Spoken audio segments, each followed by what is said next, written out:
अस्सलाम वालेकुम वरहमतुल्लाहि वबरकातुहू। उम्मीद करती हूँ आप सब खैरियत से होंगे।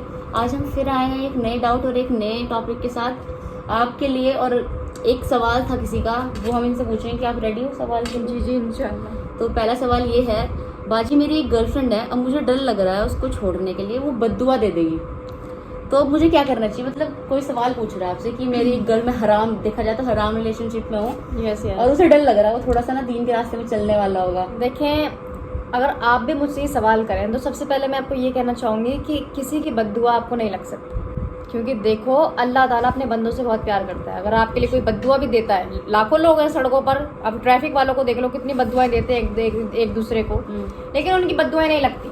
जब तक अल्लाह ना चाहे किसी इंसान की हाय आपको नहीं लग सकती। तो आप ये कैसे सोच सकते हो कि अगर मैंने उसको छोड़ दिया तो वो मुझे बद्दुआ देगी? पहली बात आप ये समझे, आप गुनाह में मुब्तला हो, आप हराम में हो, आप हराम की नहूसत में जी रहे हो और आपको ये लगता है कि अगर आप हराम से निकलोगे तो उसकी बद्दुआ मुझे लगेगी। ये तो अच्छी बात है, अगर इसमें दिल तोड़ना है तो तोड़ो, इसमें कोई हर्ज नहीं। अगर आप इसको हलाल करना चाहते हैं तो फिर आपको उसके फादर से बात करनी चाहिए, रिश्ता आप हलाल करें।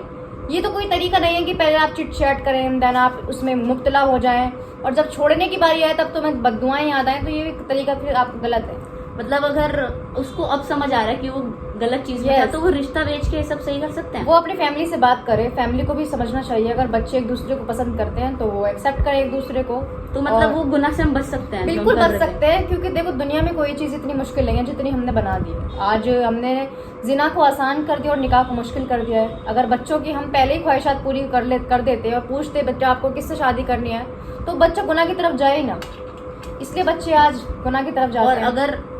अगर खुदा ना खास्ता अगर ऐसा हुआ कि लड़के के घर वाले भी ना माने और लड़की के भी घर वाले ना माने और ये हराम रिलेशन जो तो था ये हलाल चीज भी क्या ना हुआ, है कि ये तो फिर नसीब की बात है। जहाँ नसीब अल्लाह ताला ने लिखा है, आप कितने भी कोशिश कर लो, कितने भी हाथ पैर मार लो, शादी वही होगी जहाँ खुदा ने लिख रखी है। तो बस अपनी तकदीर पर राजी रहो, तो बद्दुआ नहीं लगेगी ना फिर? नहीं, बिल्कुल नहीं। आपका अकीदा ये खराब है, आप ये सोचे ही ना कि बद्दुआ लगेगी। जब तक अल्लाह ना चाहे कुछ नहीं हो सकता। अगर मतलब अभी ये समझे कि गलत चीजें तो अभी छोड़ दो। देखिए, अगर आपको पता है कि जो शादी से पहले जो भी आपके रिश्ते होते हैं, हराम रिलेशनशिप कहते हैं इनको, तो देखो इनकी नहूसत आपकी इबादतों को ज़ाया करती है। आप जितना नमाजें पढ़ते हैं सबको ज़ाया करती हैं।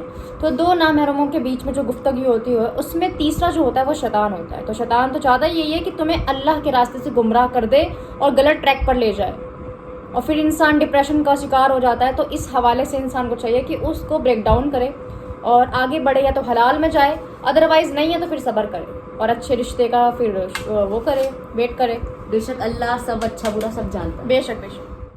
हमारे साथ जुड़े रहने के लिए हमारे इस चैनल को सब्सक्राइब करें, टॉक अबाउट दीन, जिसमें आपको डेली न्यू अपडेट्स मिलेगा और जानने के लिए बहुत कुछ मिलेगा अपने दीन और दुनिया के बारे में, किस तरह हम अपने दीन को और अपनी दुनिया को बैलेंस कर सकते हैं। तो इसलिए हमसे जुड़े रहें और कनेक्ट करें और शेयर एंड सब्सक्राइब करें। और जो भी आपका डाउट है वो कमेंट बॉक्स में डालें, इंशाल्लाह हम कोशिश करेंगे कि हम उस डाउट पे वीडियो बना सकें आपके लिए। जज़ाकल्लाह खैर। अल्लाह हाफिज़।